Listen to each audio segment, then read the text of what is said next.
सभी दोस्तों को नमस्कार। स्वागत है आप लोगों का आरकेजीएस क्लासेस में।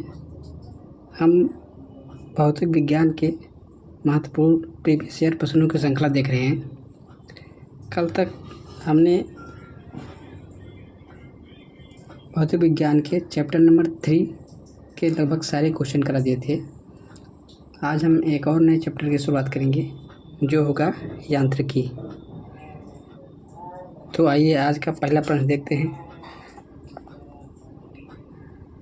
किसी प्रेशर कुकर में जिस तापमान पर खाद्य पकाए जाते हैं वह मुख्यतः निम्नलिखित में से किन पर निर्भर करता है।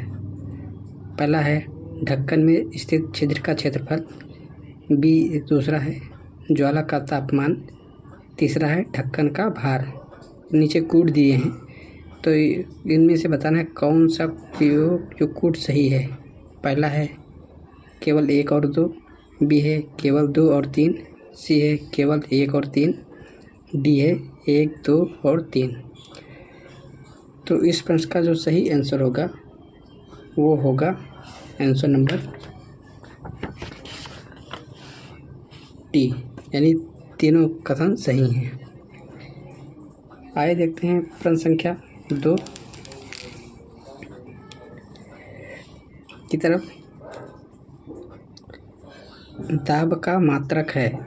पहला है किलोग्राम प्रति वर्ग सेंटीमीटर, बी है किलोग्राम सेंटीमीटर, सी है किलोग्राम प्रति मिलीमीटर, डी है किलोग्राम प्रति घन सेंटीमीटर, ई है उपरोक्त में से कोई नहीं, उपरोक्त में से एक से अधिक। तो इस प्रश्न का जो सही आंसर होगा वो होगा आंसर नंबर डी, यानी जो दाब का मात्रक होता है वो होता है किलोग्राम प्रति घन सेंटीमीटर। आइए देखते हैं प्रश्न संख्या 3 क्या कहता है। विद्युत शक्ति की इकाई है। पहला है एम्पियर, बी है वोल्ट, सी है कूलाम, डी है वाट, ई है उपरोक्त में से कोई नहीं, उपरोक्त में से एक से अधिक। तो इस प्रश्न का जो सही आंसर होगा वो होगा उपरोक्त में से एक से अधिक, यानी आंसर नंबर ई होगा। आइए देखते हैं प्रश्न संख्या 4।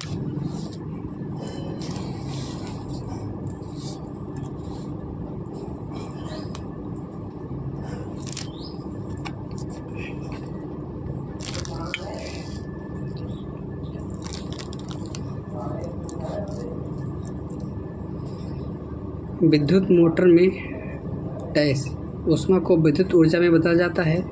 बी है विद्युत ऊर्जा को ऊष्मा में बदला जाता है, सी है विद्युत ऊर्जा को यांत्रिक ऊर्जा में बदला जाता है, डी है यांत्रिक ऊर्जा को विद्युत ऊर्जा में बदला जाता है, ई है उपरोक्त में से कोई नहीं, उपरोक्त में से एक से अधिक।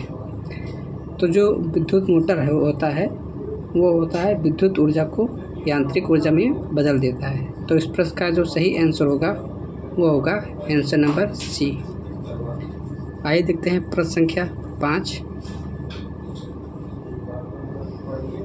2 व्यक्ति नगद द्रव्यमान की एक रस्सी को क्षैतिज रूप में पकड़े हुए हैं। 20 किलोग्राम का एक द्रव्यमान रस्सी के मध्य बिंदु पर रख दिया जाता है, जिसके परिणाम स्वरूप रस्सी क्षैतिज सीध से विचलित हो जाती है। रस्सी को पूरी तरह से सीधा करने के लिए आवश्यक तनाव कितना होगा।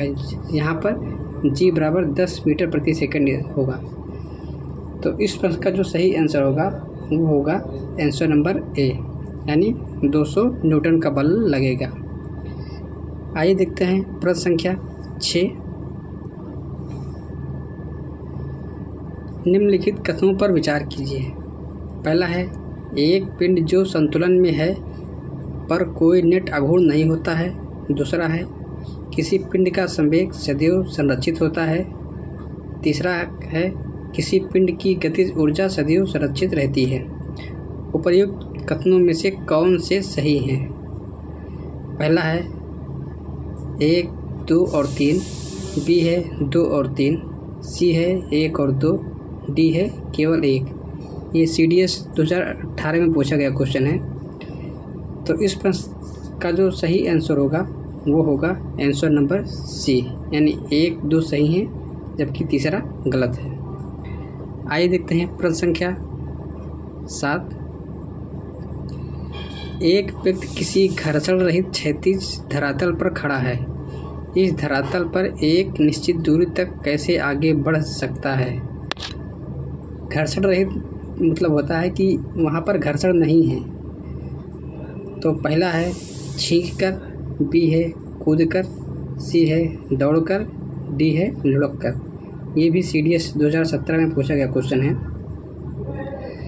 तो अगर घर्षण रहित अगर कोई क्षेत्र होता है तो वहाँ पर जो व्यक्ति होता है वो छींककर आगे पीछे हो सकता है, यानी इसका जो सही आंसर होगा वो होगा आंसर नंबर ए। आइए देखते हैं प्रश्न संख्या 8। निम्नलिखित में से किसका संहित केंद्र वस्तु के बाहर होता है? पहला है फाउंटेन पेन का, बी है क्रिकेट की गेंद का, सी है रिंग वलय का, बी है पुस्तक का। ये भी CDS 2017 में पूछा गया क्वेश्चन है। तो इस क्वेश्चन का सही जो आंसर होगा वो होगा रिंग वलय। रिंग यानी वलय जो संहित केंद्र होता है वो वस्तु के बाहर होता है। आइए देखते हैं प्रश्न संख्या 9 क्या कहता है।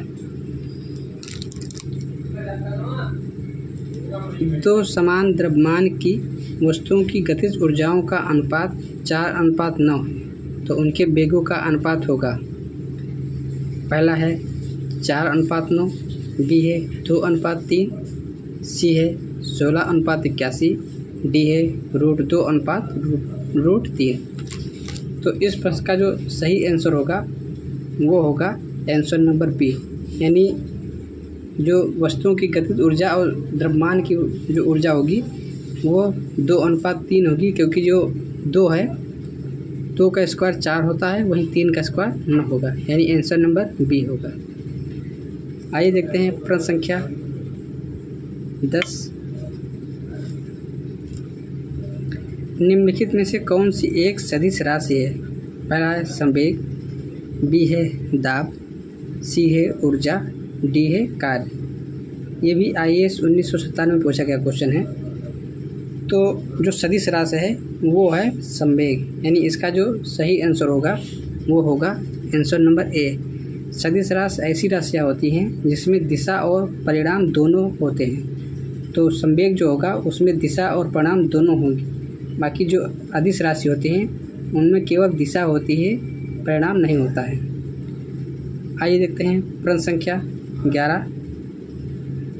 निम्नलिखित में से कौन सी राशि सदिश राशि है? पहला है समय, बी है चाल, सी है विस्थापन, डी है दूरी। ये भी UP RO में 2004 में पूछा गया क्वेश्चन है। तो इस प्रश्न का जो सही आंसर होगा वो होगा विस्थापन, यानी आंसर नंबर सी होगा। आइए देखते हैं आज का आखिरी प्रश्न नंबर 12। पदार्थ के संवेग यानी मोमेंटम और वेग के अनुपात में कौन सी भौतिक राशि प्राप्त की जाती है? पहला है वेग, बी है त्वरण, सी है द्रव्यमान, डी है बल।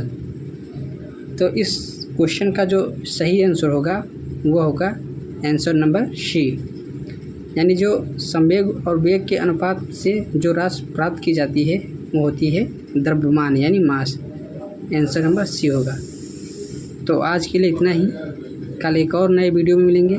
तब तक के लिए नमस्कार, जय हिंद, वंदे मातरम।